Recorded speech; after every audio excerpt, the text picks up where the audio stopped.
시청자 여러분 안녕하십니까? VOA 뉴스입니다.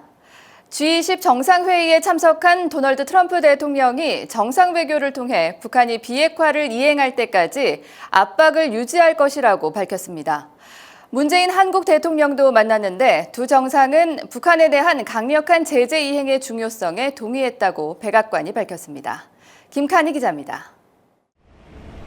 아르헨티나에서 개최된 G20 정상회의에서 도널드 트럼프 대통령은 문재인 한국 대통령을 만났습니다. 두 정상은 배석자 없이 비공개로 진행된 30여 분간의 만남에서 북한 문제를 논의했습니다. 백악관은 성명을 통해 두 정상은 북한의 최종적이고 완전히 검증된 비핵화를 달성하기 위한 노력을 재확인했으며 양국 정상은 비핵화만이 한반도의 경제적 번영과 지속적인 평화를 위한 유일한 길이라는 것을 북한이 이해할 수 있도록 현존하는 제재의 강력한 이행을 유지하는 것의 중요성에 동의했다고 밝혔습니다. 또 트럼프 대통령은 2차 미북 정상회담 개최 의향에 대해 논의했으며 다음 단계를 위한 긴밀한 공조를 재확인했다고 밝혔습니다. 트럼프 대통령은 앞서 아베 신조 일본 총리를 만나 북한 문제에 대한 공조를 강조했습니다. Military working together having to do with North Korea and other factors really has been very strong. 두 정상은 특히 북한이 비핵화 약속을 이행할 때까지 압박을 유지하기 위해 동맹인 한국을 포함한 국제사회와 협력하는 방안을 논의했다고 백악관은 밝혔습니다. 트럼프 대통령은 1일 시진핑 중국 국가주석과 정상회담을 벌입니다. 무역 갈등뿐 아니라 북한 비핵화 문제에 대해 어떤 해법들이 나올지 주목됩니다. VOA 뉴스 김칸희입니다. 미국의 제재를 받고 있는 선박들 가운데 현재 4척이 운항 중인 것으로 나타났습니다.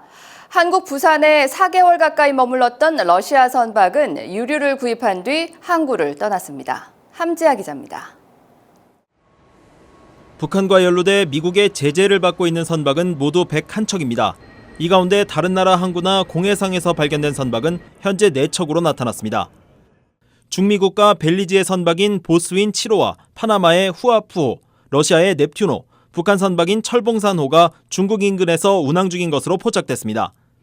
지난 8월 미 정부의 제재 명단에 오른 뒤 석 달 넘게 한국 부산에 정박했던 세바스토폴호는 러시아로 복귀했습니다.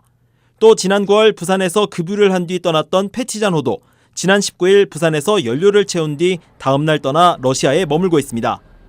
한국의 유기준 국회의원은 이들 두 선박이 미 재무부의 추가 제재를 우려한 한국 세관당국과 급유를 거부한 정유회사들로 인해 어려움을 겪었으며 결국 항구 면세유가 아니라 개별적으로 시중에 비싼 유류를 구입한 뒤 한국을 떠났다고 전했습니다. 이런 상황에서 부산 주재 러시아 영사관 측은 부산 세관당국에 항의한 것으로 알려졌습니다. 미 재무부는 독자 제재 선박과의 거래에 주의를 당부하고 있습니다. We are very focused on deceptive shipping practices in particular and ship-to-ship transfers of oil and coal to get around the UN Security Council's embargoes on those products. 미국 정부는 올해에만 선박 42척을 제재하는 등 북한의 불법 해상 활동 근절을 위한 압박을 이어가고 있습니다. VOA 뉴스 함지아입니다. 캐나다가 북한의 완전한 비핵화와 검증을 위해 전문가 파견 등 지원 준비가 돼 있다고 밝혔습니다. 캐나다 외교부는 북한의 비핵화 검증을 위한 미국의 전문가 파견 요청을 받았는지를 묻는 VOA의 질문에 이같이 답하고 캐나다는 특히 대량 파괴 무기와 시설 처분 관련 경험을 공유할 수 있다면서 북한은 국제원자력기구 IAEA의 사찰단 방북을 허용해야 한다고 강조했습니다. 미 상원이 14년 전 중국 여행 중 실종된 미국인 대학생 데이비드 스네든의 납북 의혹에 관한 수사 지속을 촉구하는 결의안을 만장일치로 채택했습니다. 결의안은 스네든이 북한에 의한 납북 가능성이 있다며 국무부와 정보당국의 지속적인 공동 수사를 촉구했습니다. 선교사들은 스네든의 마지막 목격 장소가 북한의 간첩 행위가 이루어졌던 중국 내 한식당이라고 주장한 바 있습니다.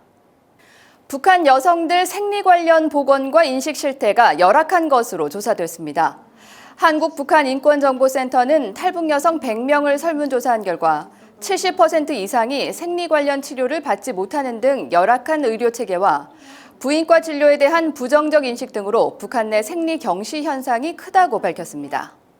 전문가들은 일회용 생리대와 관련 교육, 비위생적인 화장실 시설 개선 등의 지원이 필요하다고 지적했습니다.